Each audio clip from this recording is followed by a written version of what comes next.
सीतापुर नाम के एक गांव में लोग बहुत हंसी खुशी रहा करते थे। उस गांव में एक बहुत गरीब परिवार रहता था। उस परिवार में मोहन, उसकी बीवी लता और उनका 8 साल का बेटा चीकू रहते थे।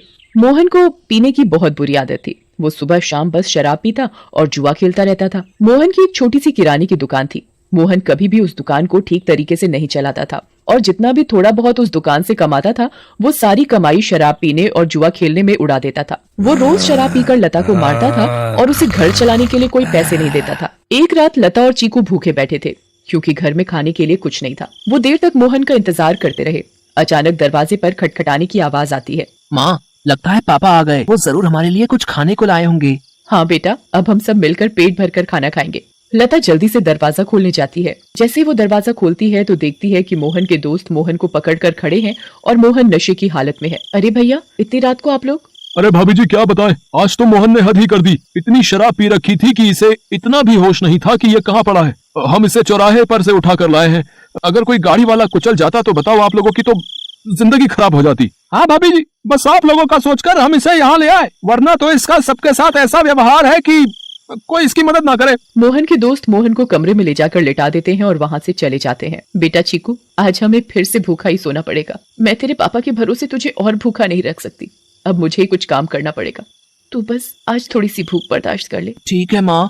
चीकू और लता दूसरे कमरे में सोने चले जाते हैं। तभी मोहन नींद में बड़बड़ाने लगता है। थोड़ी देर बाद मोहन को होश आता है और वो खुद को अपने घर में पाता है। अरे ओ लता, कहाँ मर गई? मुझे बहुत तेज भूख लगी है, चल जल्दी से मेरे लिए खाना लेकर आ। लता बहुत गहरी नींद में सोई हुई होती है और उसे मोहन की आवाज सुनाई नहीं देती। मोहन 4-5 बार आवाज देता है पर लता नहीं उठती। मोहन गुस्से से लाल हो जाता है और कमरे में रखे एक मोटे से डंडे को उठाता है और दूसरे कमरे में जाता है जहाँ लता और चीकू सो रहे होते हैं। वो डंडे से लता को बुरी तरह पीटने लगता है। लता अचानक नींद से उठ खड़ी होती है। बचाओ बचाओ, मुझे मत मारो। मैंने क्या किया? मेरी क्या गलती है जो आप मुझे ऐसे बुरी तरह मार रहे हो? मैं आधे घंटे से आवाज दे रहा हूँ कि मुझे खाना दे दे और तू यहाँ घोड़े बेचकर सो रही है, हैं? ऊपर से मेरे साथ जुबान लड़ा रही है। मोहन लता को बहुत मारता है। आवाज सुनकर चीकू भी नींद से उठ जाता है। वो अपनी माँ को बचाने की बहुत कोशिश करता है पर मोहन किसी की नहीं सुनता और लता को बहुत मारता है। अगली सुबह जब लता उठती है तो उसे बाहर कुछ शोर सुनाई देता है। वो बाहर जाकर देखती है तो लोगों की भीड़ लगी होती है। लता पास जाती है और पूछती है, क्या हुआ रजनी भाभी? अरे तुम्हें नहीं पता क्या? क्या नहीं पता, बताओ क्या हुआ?